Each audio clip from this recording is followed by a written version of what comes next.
Hi అండి. ఈరోజు మీకు అందరికీ గోమాత దర్శనం చేపిస్తా తప్పకుండా. ఎందుకంటే మాది ఉంది గోమాత.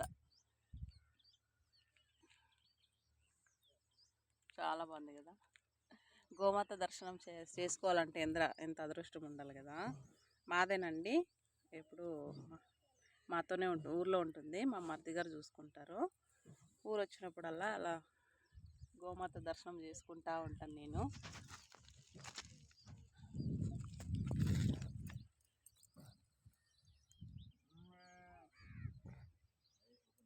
చాలా బాగుంటుంది.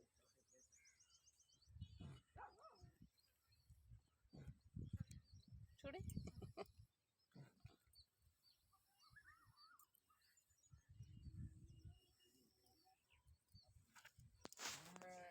చూసారా, గోమాత దర్శనం చేసుకున్నారా?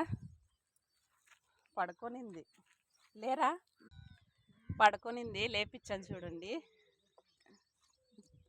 భయపడుతున్నాడు గోమాత. చాలా బాగా, ఏం చేసేది లేదు, బాగుంటుంది.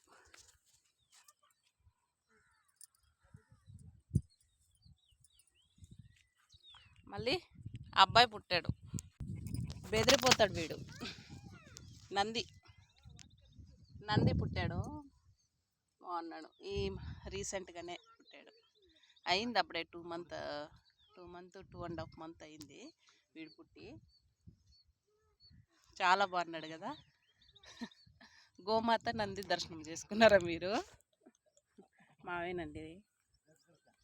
ఓకేనా, బాయ్. మరి దర్శనం చేసుకున్నారనుకుంటున్నాను. హ్యాపీగా ఫీల్ అవుతారా మీరు? వీడియోస్ వస్తూ ఉంటాయి, లైక్ చేయండి అప్ప. తోటలో మా ఇంటి ముందు అయితే ఉన్నాయి.